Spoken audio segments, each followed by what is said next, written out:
The first time that he had khao soi, he put it in his mouth and then he was like so amazed about the flavor. He said that he never tasted anything like this before. He called me back after a year. It became famous, you know, like viral. The khao soi had the background from the heritage that Southern Chinese people, they're making the noodles, go with the strong broth, have curry paste into the broth, and then serve with the chicken or beef. So I would do khao soi with Osso Buco.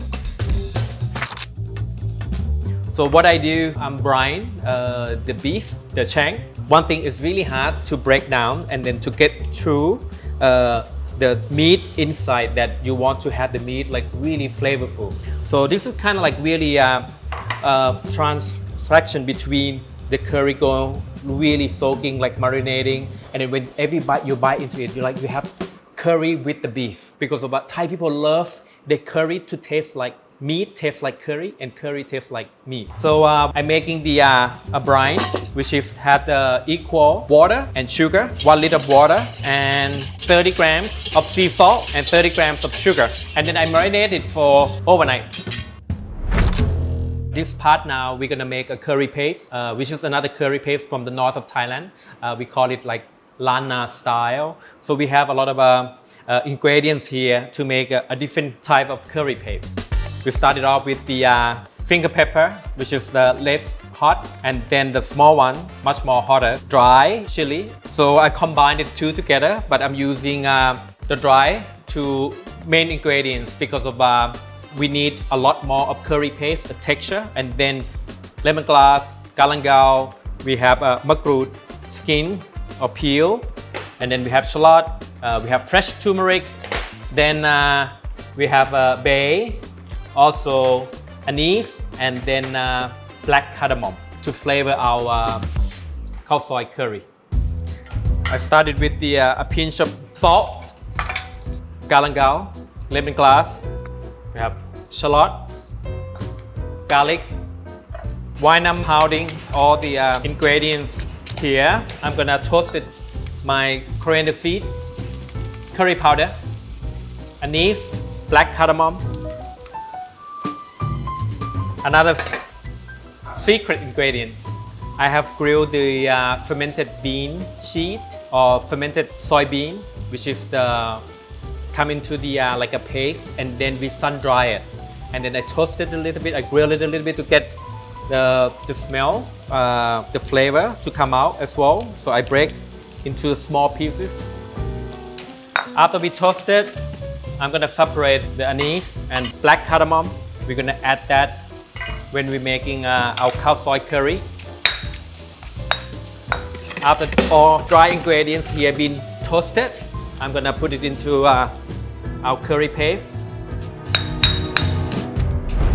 When I went to Chiang Mai with Phil Rosenthal, he did the program called Somebody Feed Phil. The first time that he had khao soi, he put it in his mouth and then he was like so amazed about the flavor. He said that he never tasted anything like this before. This is fantastic. He called me back after a year. That shop that we went to eat, it became famous, you know, like viral. You know, every time I miss Chiang Mai, or you know, I feel like I want something like really heavy, very healthy as well. As you can see, all the herbs, coconut milk, protein, which is like 130 grams of meat, very velvety. Okay, next I have the chopped ginger, Makrut peel, and then fresh turmeric. I'm gonna cut it up. And then I have cinnamon. Okay, after pound this curry paste until become a paste, now we're gonna start cooking. Now we're getting the pan hot. I add some vegetable oil. For this version, I'm gonna cook my curry paste with oil. I'm doing medium heat. So you wanna cook this for like 2 to 3 minutes until like you smell your curry paste. Then I'm gonna slowly add coconut milk. I'm gonna add a little bit at a time, so to get all this curry paste mixing in with the coconut milk. I'm gonna bring it to boil, and then I'm gonna throw the all the spice here, which is the black cardamom and bay leaf.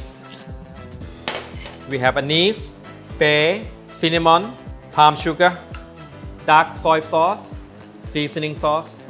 Smells beautiful. So we're gonna bring it to boil and simmer for like half an hour. Then we're gonna add our meat. So if you wanna use chicken, you can put the chicken thigh or the beef slice. So I'm gonna set this aside, and then we're gonna start doing our Osso Buco or beef shank. Okay, after the shank has been brined for 24 hours, so I'm putting beef shank down, hot pan, sealing up one side, and then after a few minutes, I'm gonna turn on the other side. So it had kind of like a crust to, in a way, more like to protect the meat from the juice coming out. Or you can actually use the pressure cooker. I would say it's around 45 minutes. After you get the nicely golden brown, both sides, I'm gonna rest it for like half an hour in the fridge.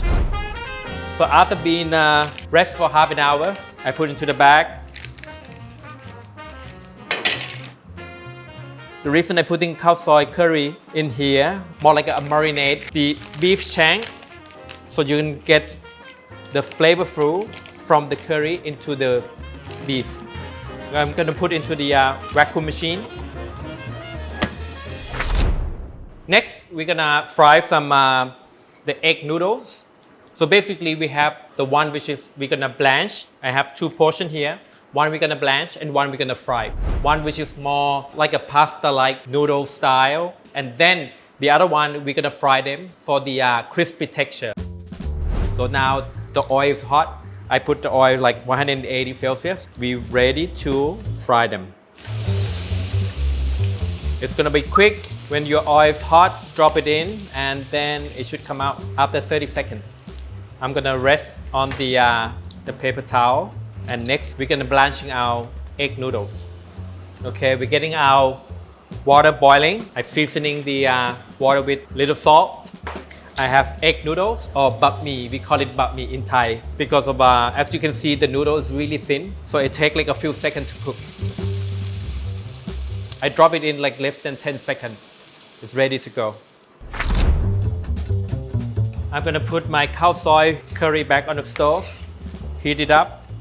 We have our condiment here, which is the roasted chili paste in oil. We have pickled mustard green, lime, and then shallot. I have the noodles that I've been blanched quickly on the plate. The Khao Soi is ready, boiling up. I'm getting my Osso Buco.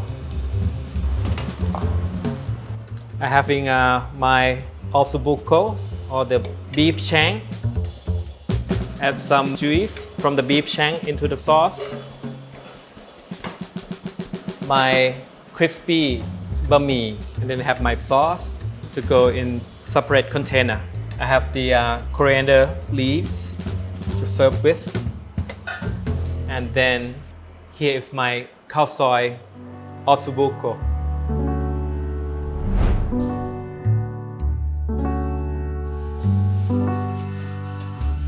This is the way that we're eating our Khao Soi. I have diced shallot, so I put it into the topping it. We're gonna mix it into the sauce. We have pickled mustard green to keep the salty and sour. I love to add this like everything in it.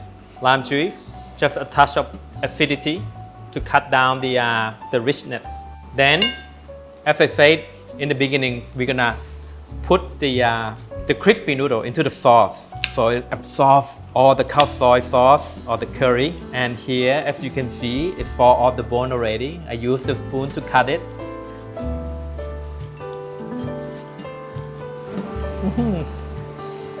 Wow, it's really flavorful. Anise, cinnamon, black cardamom as well, bay, and then it was really hearty. You know, this is like, it's so rich and creamy from the coconut milk, and then the meat, which is the beef shank, Osso Buco, is kind of like really velvety and moist and super juicy. So I would recommend this for you to make it at home.